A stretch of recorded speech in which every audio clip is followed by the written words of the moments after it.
Shalom saudara. Semua sehat? Amin. Amin. Kiranya Tuhan memberkati kita semua, saudara ya. Nah saudara, hari ini kita masih memperingati hari Paskah, hari kebangkitan Tuhan kita Yesus Kristus. Haleluya. Nah dalam kesempatan ini saya membuat satu tema, Paskah menjadikan hidup penuh harapan. Penuh harapan. Apa harapan itu? Apa harapan ya?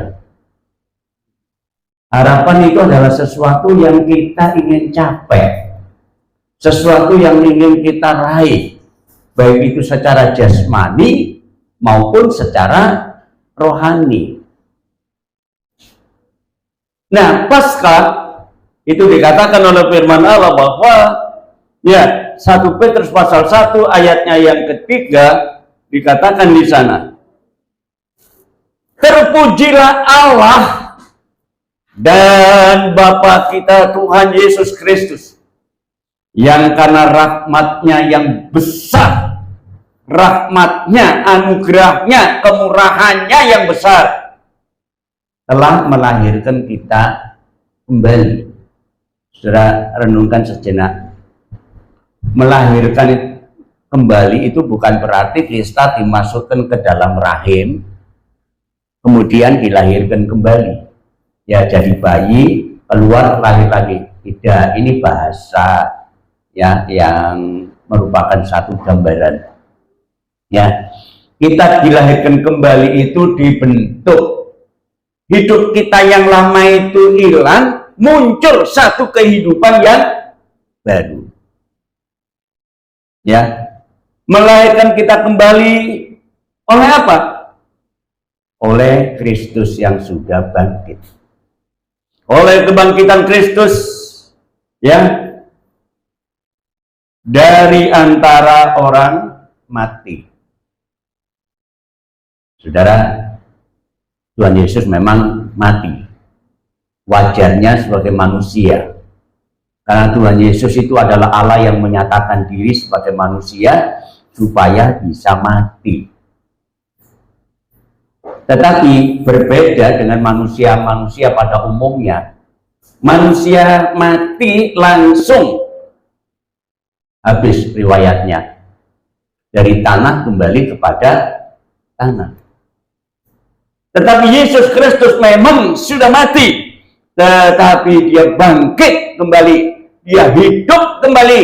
Ya, saudara, sehingga kebangkitannya itulah yang memberikan kita pengharapan ya, menuju kepada satu hidup yang penuh harapan.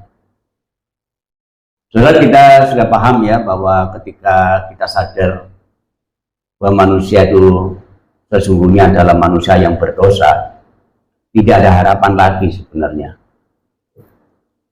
Ketika sudah mati, tidak selesai mati, tetapi harus menghadapi penghakiman, sehingga ya manusia itu tidak ada harapan sebenarnya dalam langkah perjalanan hidupnya.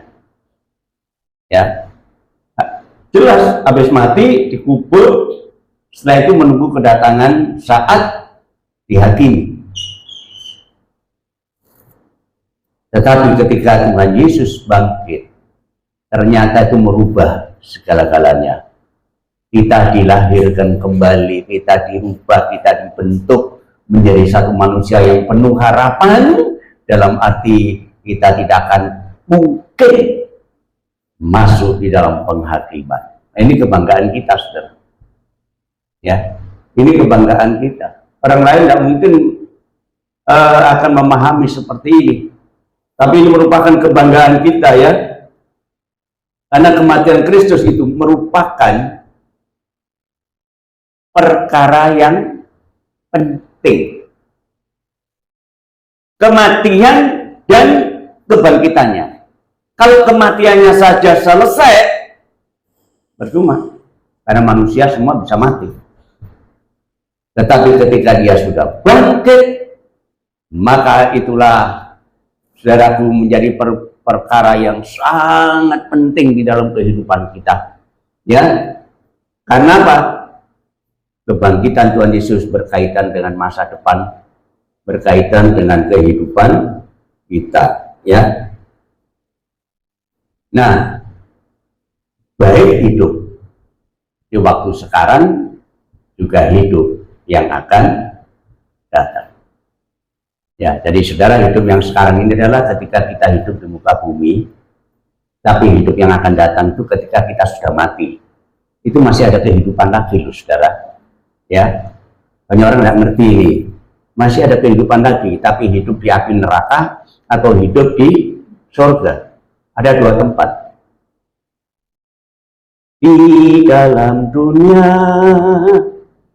ada dua jalan, lebar dan sempit.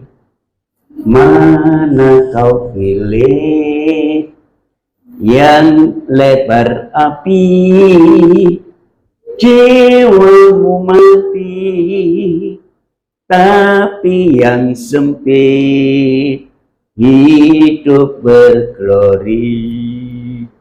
Ya saudaraku, hidup yang sekarang ini memang beraneka ragam, ya, beraneka ragam. Hidup yang sekarang ini kadang senang, kadang susah, kadang ya begitu rupa. Tapi saudaraku, banyak orang berusaha untuk menikmati kesenangan di dunia ini. Mereka mencari jalan yang paling mudah, paling gampang, paling lebar. Padahal jalan yang lebar itu menuju kepada kematian, tetapi jalan yang sempit, yang sulit, menuju kepada kehidupan. Jadi kita bersyukur kalau kita memahami kematian Yesus Kristus, ya. 1 Korintus pasal 15 ayat yang ketiga dikatakan di sana, sebab yang sangat penting, tidak hanya sekedar penting, sangat penting telah kusampaikan kepadamu, yaitu apa yang telah ku terima sendiri menjadi pengalamanku sendiri, kata Paulus, ialah bahwa Kristus telah mati. Untuk apa mati? Untuk dosa-dosa kita. Dan itu sesuai dengan apa yang dikatakan oleh kitab suci, oleh firman Allah. Jadi Kristus itu merupakan hal yang sangat penting dalam kematiannya, ya, tetapi juga kebangkitannya, ya, bahwa ia telah dikuburkan dan bahwa ia telah dibangkitkan pada hari yang ketiga, dan itu semuanya persis apa yang dikatakan oleh firman Allah, ya. Jadi saudara, kuburan Tuhan Yesus pada waktu itu tidak seperti kuburan waktu sekarang, ya. Tapi tidak tahu, mungkin di Israel tetap seperti itu.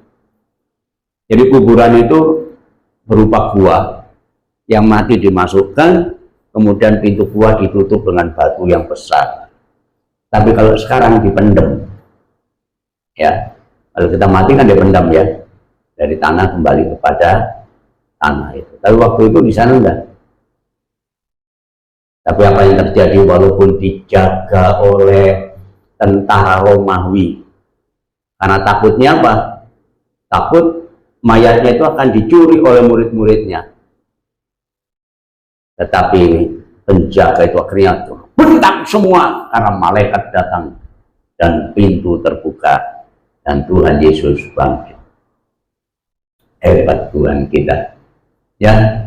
Jadi persis seperti firman Allah bahwa dia memang mati, tapi dia juga bangkit, dia hidup lagi, dan itulah yang jadi pengharapan di dalam kehidupan kita, ya. Di dalam Roma pasal 5 ayat 8 sampai 10, akan tetapi Allah menunjukkan cintanya, menunjukkan kasihnya kepada kita. Siapa? Orang berdosa. Oleh karena Kristus telah mati untuk kita ketika kita masih berdosa. Ini kalimat sangat luar biasa, ya. Dikatakan ketika. Jadi bukan berarti kita waktu benar, saudara. Orang banyak sayang, banyak simpati kepada orang benar. Tapi kepada orang yang salah, siapa yang simpati? Ayolah, anak kita sendiri aja lah. Kalau anak kita bandel gitu ya. Ada yang baik, tapi ada yang bandel. Kira-kira yang paling diseneng yang mana? Yang disimpati yang mana? Yang benar kan? Tidak mungkin walaupun orang tua yang sudah melahirkan senang sama anaknya kalau anaknya itu melakukan tindakan kesalahan terus-menerus. Tapi Allah beda. Justru Allah itu menunjukkan cintanya, menunjukkan kasihnya, justru bukan kepada orang benar, tapi kepada orang berdosa. Sebab itu kita perlu bangga, saudara. Kan kalau kita sadar loh, kalau kita sadar kita orang berdosa, kita perlu bangga. Karena justru cinta Tuhan itu dinyatakan dalam kehidupan kita. Akan tetapi Allah menunjukkan kasih-Nya kepada kita oleh karena Kristus telah berkorban mati untuk kita ketika kita masih berdosa. Ya. Nah, lebih-lebih lagi karena kita sekarang sudah dibenarkan. Double porsi, saudara. Dibenarkan oleh darahnya, maka kita pasti diselamatkan. Wow. Tidak hanya dibenarkan, tetapi kita dientaskan dari hukuman. Itu luar biasa, saudara. Ya, semoga saudara bisa memahami makna ini ya. Jadi kita ini mendapatkan kasih kemurahan ini bukan saja ya wis, kamu bener, tapi tetap ya, ojo mulih. Nah, kalau kita punya anak yang nakal umpamanya, kemudian dia belum pulang-pulang, terus kita mengatakan ya sudah, salamu tak bebas no, tapi ojo mulih. Itu belum berkat namanya, saudara. Anaknya tidak boleh pulang, tidak boleh menikmati apa yang ada di rumah. Tetapi di dalam Yesus itu luar biasa. Oleh kematiannya, saudaraku ya, kita dibenarkan dibenarkan bebas dari salah. Tetapi tidak cukup di situ, tetapi juga diselamatkan. Haleluya. Ya. Sebab kalau kita ketika dulu masih menjadi musuh, menjadi seteru daripada Allah, sudah diperdamaikan dengan Allah oleh kematian anaknya. Dulu kita bermusuhan, sekarang diperdamaikan. Lebih-lebih lagi sekarang, setelah diperdamaikan, pasti diselamatkan ketika Tuhan Yesus hidup kembali. Berkat double, saudara ya. Kalau Tuhan Yesus tidak hidup, kita diselamatkan aja. Ya, kita diperdamaikan saja, saudara ya. Tidak. Bukan musuh, tetapi keselamatan kita nggak dijamin. Tetapi ketika Tuhan Yesus mati dan Tuhan Yesus bangkit, kita diperdamaikan dan kita juga diselamatkan. Amin. Haleluya. Nah, saudara, kebangkitan Kristus itu menjadikan kita manusia baru. Ya, manusia baru itu bukan berarti gaya kita baru, bukan. Ya, dulu yang jalannya ngelentruk begini, sekarang karena diperbarui jalannya bergaya gitu, bukan ya. Dulu wajahnya bopeng-bopeng, sekarang jadi mulus, ya. Bukan begitu, saudara, maksudnya. Sekali lagi, menjadi manusia baru ini, yang ciri khas kita yang lama itu dihilangkan, muncul ciri khas baru yang sesuai dengan apa yang dikehendaki oleh Tuhan. Ya, dan hal itu dikatakan hidup yang penuh damai sejahtera. Ada damai? Perang terus? Tiap hari perang. nggak perang secara jasmani, batinnya perang terus, yang gerundel terus, sumpah terus. Dan kalau hati yang gerundel terus itu akan muncul ke permukaan jadi omelan. Hari-harinya cuma menyanyi. Ya kalau menyanyi ya bagus ya. Hati yang gembira. Tapi kalau menyunyu,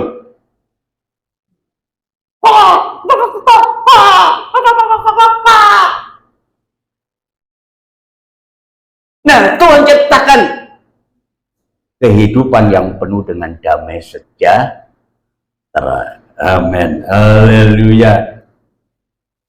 Nah, saudara, di dalam Yohanes pasal 20 ayat 19 sampai 21 dikatakan di sana, ketika hari sudah malam, pada hari pertama minggu itu berkumpullah murid-murid Yesus di suatu tempat dengan pintu yang terkunci karena mereka takut kepada orang-orang Yahudi. Wajar ya, kalau pimpinannya ketangkep, anak buahnya pasti ketakutan.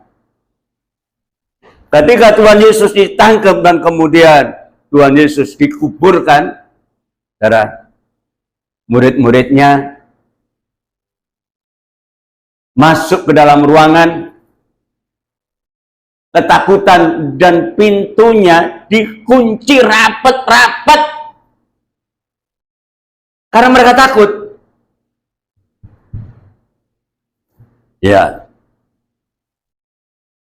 Tetapi pada waktu itu datanglah Yesus berdiri di tengah-tengah mereka dan berkata, damai sejahtera bagi kamu. Wow, luar biasa. Tuhan menciptakan kehidupan yang damai sejahtera, saudara. Jadi ketika Yesus datang, maka apa yang muncul kalimat dari Tuhan adalah damai sejahteralah kamu. Jadi kalau ada Tuhan Yesus dalam kehidupan kita, dalam pribadi kita, maka pasti ada damai sejahtera. Karena di mana ada Tuhan, di situ ada damai sejahtera. Kalau rumah tangga itu ada Tuhan Yesus, maka rumah tangga itu selalu ditandai dengan damai sejahtera. Jadi kalau pribadi seseorang itu hatinya penuh dengan damai sejahtera, oh pasti tampak di wajahnya, ya. Wajahnya itu ceria banget ya, walaupun tidak di make up, nah, ceria gitu. Ada orang yang pakai make up yang tebel, tapi begini aja percuma kan, ya. Tapi kalau hati yang gembira itu, waduh, bercahaya wajahnya, keluarga yang bergembira ini, oh pasti ada apa ya, komunikasi yang baik. Gak nenengan, saudaraku, gak diem, saling diem, suami diem, istri. Tapi kalau lagi bersuara, beda lagi, ribut malahan suaranya.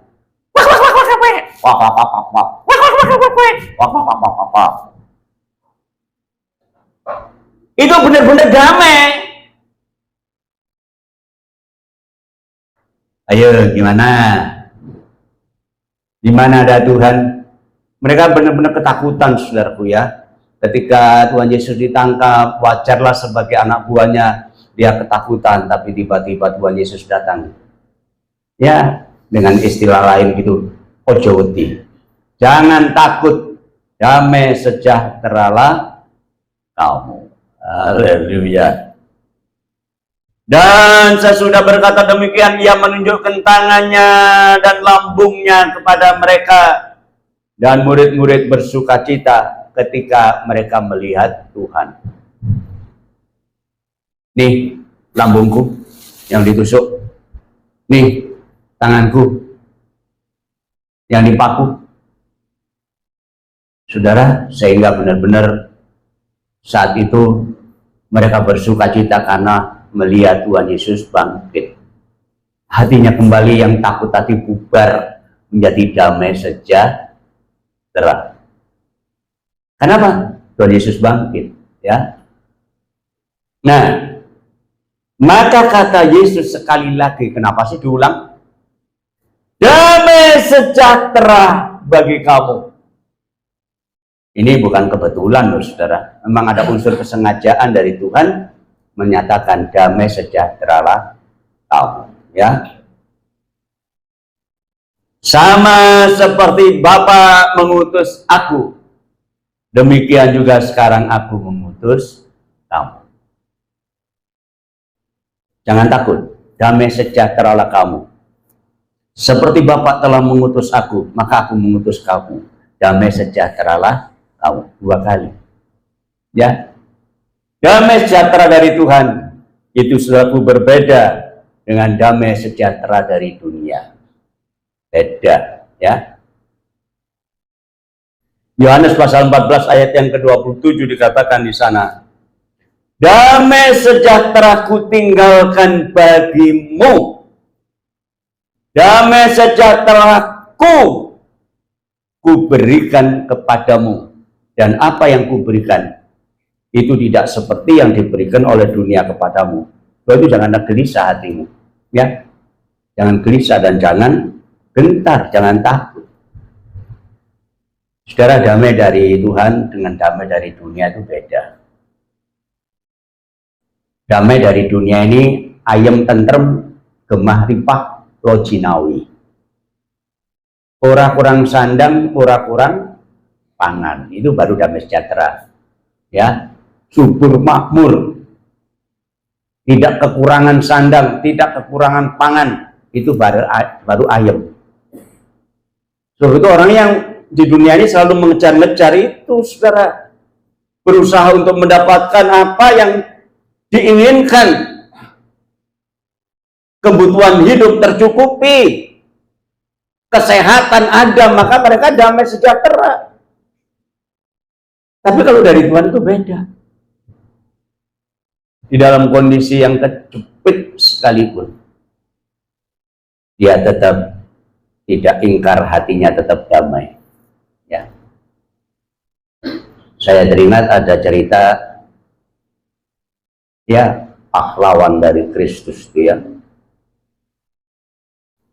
Ketika dia ditangkap karena dia percaya Yesus, semua anak-anaknya, istrinya juga ditangkap. Kemudian si orang ini, orang Kristen ini, suami ini ditawari, kamu sangkal Yesus atau istrimu saya bunuh? Maka apa yang dia katakan? Mengikut Yesus keputusanku. Dia tetap berkata, mengikut Yesus itu keputusanku. Langsung istrinya dibunuh, mati. Tawarin lagi, masih mengikut Yesus? Aku bunuh anak-anakmu. Dia tidak sayang, bukan tidak sayang sama anak-anaknya, tapi dia begitu menghargai Tuhan. Dia tetap menyanyi, mengikut Yesus keputusanku. Langsung anaknya dibunuh. Terakhir, tinggal kamu sekarang. Tetap mengikut Yesus atau aku bunuh? Saudara, dia tetap menyanyi, mengikut Yesus keputusanku. Mengikut Yesus keputusanku.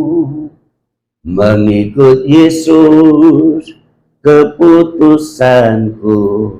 Ku tak ingkar, ku tak ingkar. Ayo, bagaimana dengan saudara? Masih nang gereja? Kalau ke gereja, keluar dari pekerjaan ini. Masih tetap ikut atau keluar? Ya, itu pernah saya saksikan minggu kemarin. Saya ditawari pekerjaan itu, jadi saya sudah kerja sebenarnya di situ, tapi ada penawaran kenaikan jenjang saya. Oh, kalau begitu saya memang jadi orang kaya, ya, jadi direktur untuk beberapa perusahaan yang dia buka. Tuhan, aku lihat kerjamu bagus. Sekarang ya kamu tangan itu nanti semua cabang-cabang saya. Cuma satu saja, daripada nanti terganggu, kamu jangan pergi gereja ya.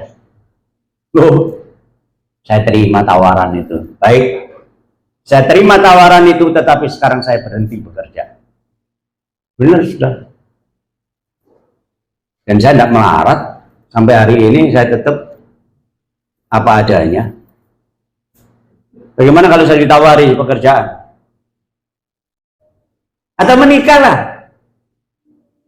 Kamu cinta sama saya. Tinggalkan Tuhan Yesus. Yo. Pilih yang mana? Pilih Tuhan Yesus atau calon istri yang cantik? Atau calon suami yang ganteng? Saudara, damai sejahtera yang diberikan oleh Tuhan itu berbeda dengan damai sejahtera yang diberikan oleh dunia. Kalau dunia hal-hal yang menyenangkan, menyejukkan, saudara, tetapi kalau Tuhan, menurut Tuhan, oh seringkali saudara, kita jalan saja diolok-olok, ya kan? Saya kalau jalan dulu ya, sekarang nggak ada. Yesus. Panggil saya Yesus, hebat kan? Kalau saya lewat itu orang-orang panggil saya Yesus. Yesus. Bangga. Karena nama Yesus tertera di dalam kehidupan saya. Dan sampai hari ini saya masih bertahan.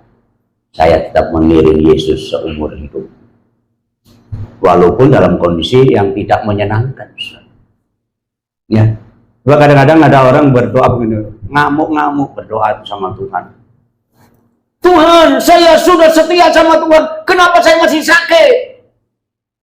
Tuhan, saya sudah begitu berapi-api dalam Tuhan, kenapa saya masih menderita? Saudara, sebenarnya Tuhan itu ingin melihat sejauh mana ya kesetiaan kita kepada Tuhan. Diberi begini masih setia sama Tuhan, diberi begitu masih setia sama Tuhan. Saudara, walaupun kita mengalami saat ini mungkin kondisi yang tidak menyenangkan, tapi kalau firman Allah itu ada dalam hidup kita, Tuhan Yesus ada dalam rumah tangga kita, kita masih tetap damai saja. Haleluya. Nah, saudara, mengapa sih Tuhan Yesus begitu muncul mengatakan damai sejahtera sampai 2 kali? Ini bukan kebetulan loh ya. Ini ada unsur kesengajaan dari Tuhan, ya. Haleluya, kita perhatikan. Karena ada 2 kebutuhan yang berkaitan dengan 2 kebutuhan. Yang pertama adalah kebutuhan secara internal ke dalam, ya. Yang kedua adalah kebutuhan secara eksternal, ya. Jadi damai sejahtera itu diberikan 2 kali, disampaikan 2 kali oleh Tuhan dengan tujuan sesuai dengan kebutuhan yang Tuhan inginkan dalam kehidupan kita yang harus kita kerjakan, yaitu yang internal, yang ke dalam, dan yang kedua yang keluar, ya. Nah, kita lihat yang pertama, kebutuhan yang internal. Untuk mengantisipasi ketakutan. Apa mengantisipasi ini? Menahan, melawan ketakutan. Supaya tidak terus-menerus tinggal di dalam ketakutan. Saudara, orang kalau hidup terus-menerus dalam ketakutan itu rugi loh. Sekali lagi tidak ada ketenangan. Takut rumah didatangi hantu, ya. Padahal loh, hantu itu, saudara, kalau kita usir pergi dia nggak berani dalam nama Yesus. Cuma seringkali kita loh dibayang-bayangi ketakutan, ya. Siapa yang di rumahnya ada hantunya? Loh, hantu pocong atau hantu apa lagi itu, ya. Bersyukurlah kalau ada tuyul, saudara. Ya, pintar golek duit, soalnya. Ya, kalau saudara piara tuyul, oh duitnya banyak. Tapi hati-hati. Kalau kita bersahabat dengan syaitan, oh pasti Tuhan yang akan kepras kita. Ya.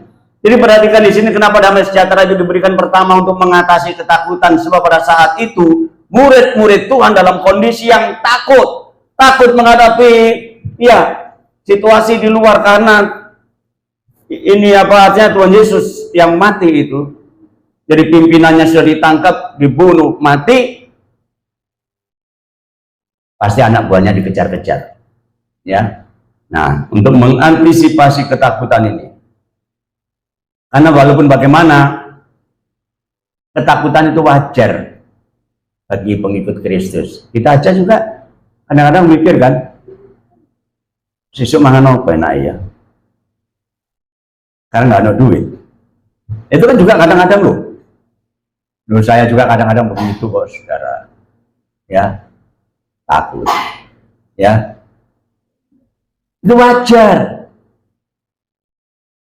Tetapi kalau kita sudah ada di dalam Kristus, maka hal itu tidak perlu terjadi lagi, saudara, ya.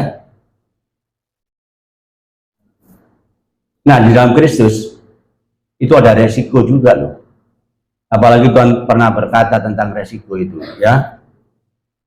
Matius pasal 10 ayat yang ke-38 dikatakan di situ, barang siapa yang tidak memikul salibnya atau tidak berani menderita mengikut Tuhan dan kemudian ya terus menjadi muridnya mengikut, maka dia tidak layak.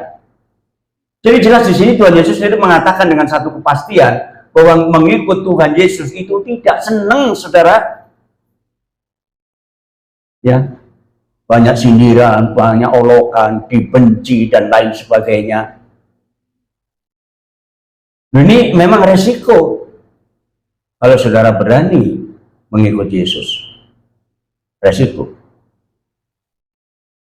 Ketika saya mengikut Yesus, anggota keluarga saya habis. Ya, famili saya nggak mau. Padahal mereka tuh mampu-mampu. Ada yang punya restoran di Makassar sana, ya. Ada yang Pertamina pada waktu itu. Ya, ada lagi yang pengusaha. Tapi saya sampai sekarang nggak ada. Keluarga itu sudah tidak ada lagi, saudara. Ya. Padahal saya juga ikut hidup itu dalam menderita, kondisi menderita. Saya berumah tangga, tidak seperti sekarang ini, saudara. Oh, pakai jas ganteng gini saya. Tidak begitu. Saya dulu jadi tukang rombeng. Saya nggak malu ngomong ini kesaksian kok. Saya tukang rombeng, saudaraku. Apapun barang-barang bekas-bekas itu tak ambil, tak jual. Sampai milik tetangga yang bekas tak curi, tak ambil juga, tak jual. Di Gembong Tebasan itu sampai sekarang kan masih ada ya. Oh, saya soboni di situ. Kalau ada orang lewat, saya bilang, del ya, del ya. Maksudnya didol gitu loh. Del ya. Jadi saya punya pengalaman di situ. Ketika masih hujan, jadi tukang tambal ban. Pak Wano, saya punya pengalaman di depan kelenteng Jagalan. Itu jadi tukang tambal ban. Nambal ban. Nah, begitu saya nambal ban, masang tambah bolong, belum. Takut saya nggak berani buka lagi saya. Ya. Sambil saya sekolah masih SMP di Bungurasid. Ya, Bunguran. Ya, dekat Pasar Atom dulu. Ya, Bunguran ya. Ya. Itu SMP 8. Ya, jadi saya mantan di situ sebenarnya. Nah, kemudian setelah itu saya menikah. Oh, nekat nikah ini. Setelah menikah, kerjaan saya apa? Jualan di Pasar Keling itu. tak gelar gitu. Ya, jualan buku, saudara, diobrak sama security, aduh, pindah lagi. Jual itu waktu saya masih pengantin baru loh, saudara. Untung istriku ya gelem. Ya, coba kalau dia tidak mau langsung protes, nggak jadi sampai sekarang. Ya, akhirnya terakhir saya bikin rombong. Persis di setelah jembatan Karangasem ini, agak ke sana ke jalan Kapak Rampung ya. Nah, dekat situ saya bikin rombong. Jualan buku di situ tiap hari. Sampai akhirnya, saudara, saya punya stand di pasar Tambak Rejo yang sekarang apa ya? Kasa City. Kasa City Mall. Kasa. Oh ya, Kasa ya. Di situ saya punya stand, saudara, jualan buku ya. Jadi akhirnya saya punya percetakan sendiri. Wah, akhirnya saya punya rumah di Lebo Agung yang sekarang dipakai sama Pak Edi itu. Ya. Ayo. Itu rumah bekas saya loh, Pak. Ya. Saya kontrak di itu, katanya diminta sama yang punya, Pak Teddy yang punya soalnya. Saya ingat banget, dari 100% ingat banget di memoriku ini. Rumah Ivan tinggal di rumahku yang masih gede. Nah iya, bukan gedung ya? Bukan gede. Gede. Ya, saya juga jualan sayur di situ kan? Ya, di rumah itu. Jadi saudara, itu padahal saya ikut Tuhan Yesus loh itu. Kok nggak seneng nih? Tapi ya bukan berarti orang lain melihat saya kok seperti itu, tapi saya seneng aja kok. Ya, awalnya saya cuma jualan di pasar Tambak Rejo itu dulu, belum Kasa itu, Tambak Rejo. Nanti kalau sudah menjelang saya masuk kerja, langsung saya obral. Ayo. Saya pulangnya di Keputaran. Ya, pasar Keputaran. Jadi saya sudah tahu semua itu, pengalaman kerja seperti itu. Ya, sampai akhirnya saya punya stand ya di Kasa itu. Kalau saya beli apa-apa di pasar itu, duh Pak, saya dulu kan punya stand di situ. Iya. Sekarang gimana? Enggak. Ya, banyak yang kenal saya masih. Ya. Tapi rata-rata sudah mati. Jadi saudara, hidup dalam Tuhan itu memang kadang-kadang tidak menyenangkan menghadapi situasi, kondisi yang terjadi. Ya. Mungkin kalau saya tahu kondisi saya, mungkin mantu saya nggak mau semua mungkin. Tapi untungnya mantu juga tahu ya. Oh, kondisi mertuanya begini ya, ya itu aja lah. Ya. Jadi saudara, saya hidup sendiri dengan istri. Tidak ada keluarga. Ya, kemarin waktu Preston di rumahnya Pak Teddy, karena belum mulai, saya sempat ke depan. Saya cari itu ponakan saya. Ya. Akhirnya ketemu, baru kemarin ketemu. Waduh, langsung peluk saya begitu rupa. Ya. Udah gimana? Katanya sakit. Nggak tahu kerja di WA sama istri saya. Katanya sakit. Iya nak. Jadi saudara, hanya itu satu-satunya keluarga saya, yang lain saya nggak ada semua. Ya, padahal itu semua kaya-kaya, nggak tahu kaya apa. Ya. Tapi yang jelas, saudaraku ya, hidup di dalam Kristus itu tentu tidak menyenangkan secara badani ini, tetapi tetap damai sejahtera. Ya, barang siapa yang tidak memikul salibnya dan mengikut aku, ya tidak layak bagiku. Jadi kalau tidak berani menderita karena Tuhan, inginnya cuma senang-senang saja, tiap hari diberkati, tiap hari menerima apa-apa yang diinginkan, oh hati-hati malahan. Tapi kalau kita ada menderitanya dan kita tetap berhubungan dengan Tuhan, tetap damai sejahtera, itu hal yang luar biasa. Itulah Tuhan inginkan. Kenapa Tuhan katakan damai sejahteralah kamu? Untuk apa, saudara? Mengantisipasi ketakutan menjalani hidup ini, ya. Apapun yang terjadi, ya, hadapi dengan damai sejahtera. Filipi pasal 4 ayat 4 sampai yang ke-7. Bersukacitalah senantiasa, bersenanglah selalu di dalam Tuhan. Beda loh, bersenang di luar Tuhan sama bersenang di dalam Tuhan itu beda. Cirinya beda. Kalau bersukacita di dalam dunia ini, ya karena kondisi dunia ini, oh sukacita kita itu umbaran, saudara. Ya, tapi kalau sukacita di dalam Tuhan itu beda. Ya, bersukacitalah, tidak hanya bersukacita, senantiasa, selalu, tidak pernah berhenti, terus bersukacita di dalam Tuhan. Sekali lagi aku katakan ya, bersukacitalah. Wow, firman Allah luar biasa. Ya, hendaklah kebaikan hatimu diketahui oleh semua orang. Tuhan sudah dekat. Artinya walaupun sulit sebagaimanapun, tetap bersukacita dan kebaikan hati kita itu dapat dinikmati oleh orang lain. Ya, sangat luar biasa, saudara ya. Janganlah hendaknya kamu khawatir tentang apapun juga. Tentang kebutuhan hidup, jangan khawatir, saudara. Ini firman Allah loh. Tinggal saudara percaya atau tidak. Saudara mengalami sakit, jangan khawatir. Lebih baik mati aja. Oh, bodoh. Lebih baik minta kita sembuh, sehat. Ya. Tapi saya katakan, saya loyo. Tapi saya semangat sekarang. Karena saya yakin. Ya.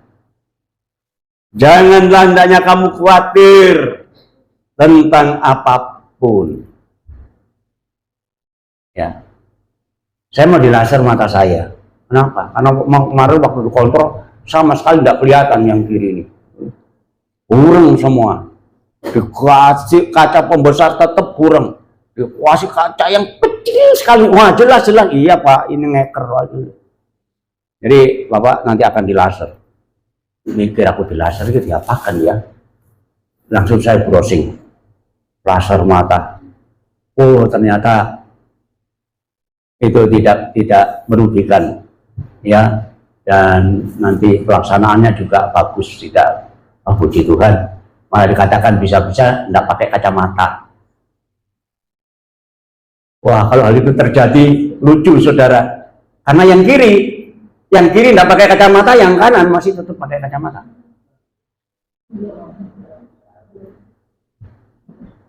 Iya kan? Jadi saudara, sekali lagi jangan khawatir dalam segala sesuatu. Tetapi apapun yang terjadi, kalau saudara mengalami sesuatu, nyatakan di dalam segala hal keinginanmu itu kepada siapa? Kepada Allah. Bagaimana caranya? Dengan berdoa dan permohonan serta mengucap syukur. Tuhan dikasih jalan keluar dalam hidup kita, saudaraku ya. Supaya kita tetap damai sejahtera menghadapi hal-hal yang terjadi sekarang ini. Ya, secara internal ini, saudaraku ya, pribadi kita harus tetap damai sejahtera, ya.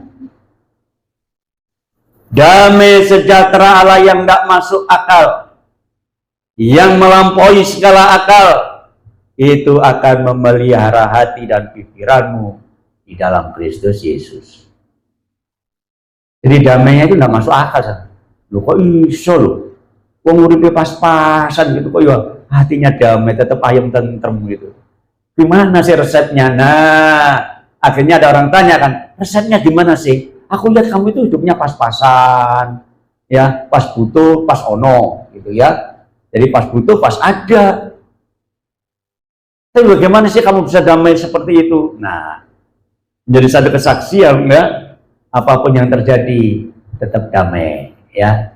Jadi saya ingin melihat nanti kalau kita ketemu satu dengan yang lain saling senyum, ya, nggak ada yang merong untung Ya, saling damai saja. Sekarang aja banyak yang mesem kan, ya, yang nggak mesem ya kebangetan kan gitu ya. Tadi ada mesem semua, ya. Nah, saudara yang dikasih, yang kedua untuk kebutuhan keluar. Kenapa kita diberikan damai sejahtera? Ya, saudaraku, sebab untuk berkarya bagi Tuhan. Tuhan tidak ingin kita hidup demi kepentingan kita sendiri. Ya, pokoknya aku selamat sudah. Oh, enggak, belum cukup sekarang. Jangan bangga kalau sudah diselamatkan, masih ada kesempatan yang lain berkarya bagi Tuhan. Ya, ayo keluar dari tempat persembunyian. Jangan terus sembunyi. Jangan terus berada di ruang tertutup. Tidak, ya. Nah, saudaraku, untuk melanjutkan misi dari Tuhan, yaitu program keselamatan. Ya. Lukas 19 ayat yang ke-10. Sebab anak manusia datang untuk mencari dan menyelamatkan yang hilang. Maka tadi dikatakan damai sejahtera kamu, sama seperti Bapa telah mengutus aku, sekarang aku mengutus kamu. Pergi! Jadi kita bisa jadi berkat untuk orang lain maksudnya. Ya, terutama dalam masalah keselamatan. Ya. Dan ketahui, kita nggak pergi sendiri, saudara. Walaupun Tuhan suruh kita pergi, tapi tidak pergi sendiri. Ya, akan dibekali dengan kuasa Roh Kudus. Memang setelah Tuhan Yesus bangkit dan 40 hari kemudian dia naik ke surga, meninggalkan kita, tetapi dia tidak meninggalkan kita, dia kirimkan Roh Kudus. 10 hari kemudian Roh Kudus turun, menyertai setiap orang yang percaya. Jadi kita tidak pergi sendiri. Ketika kita melaksanakan misi daripada Tuhan, ya, kita tidak berangkat sendiri, tapi karena kita memiliki damai sejahtera dan Roh Kudus ada di dalam kehidupan kita. Ya, dikatakan dalam Yohanes pasal 20 ayat yang ke-22, dan sesudah berkata demikian, ia menghembusi mereka dan berkata, terimalah Roh Kudus. Dan itu baru Tuhan Yesus hilang lagi. Saudara, jadi kenapa sampai 2 kali damai sejahtera? Yang pertama untuk faktor internal, supaya kita jangan sampai takut menghadapi situasi yang terjadi di sekeliling kita. Tapi yang kedua, damai sejahteralah kamu, supaya dengan hati yang damai sejahtera kita bisa bersaksi kepada orang lain. Ya, masih banyak jiwa-jiwa yang belum percaya Tuhan. Tapi mari kita gunakan kehidupan kita. Tapi kita tidak akan pernah jadi saksi kalau kita tidak memiliki damai sejahtera dalam. Kalau kita selalu bertengkar terus, bagaimana kita jadi saksi? Jadi tontonan, ya. Ya, tapi kalau hidup kita damai sejahtera, kita bisa bercerita, kita bisa bersaksi karena pertolongan Roh Kudus. Ya. Kisah Rasul pasal 1 ayat yang ke-8 dikatakan di sana. Tetapi kamu akan menerima kemampuan, menerima kuasa kelak, kalau Roh Kudus itu turun ke atas kamu, dan kamu akan menjadi saksiku di Yerusalem, di Yudea, di seluruh Yudea, Samaria sampai ke ujung bumi. Jadikan semua bangsa muridku, mulai dari Yerusalem, Yudea, Samaria sampai ke ujung bumi. Yerusalem itu di mana murid-muridnya tinggal. Harus jadi saksi di situ. Di mana kita tinggal? Di anggota keluarga kita. Kita harus jadi saksi secara, ya.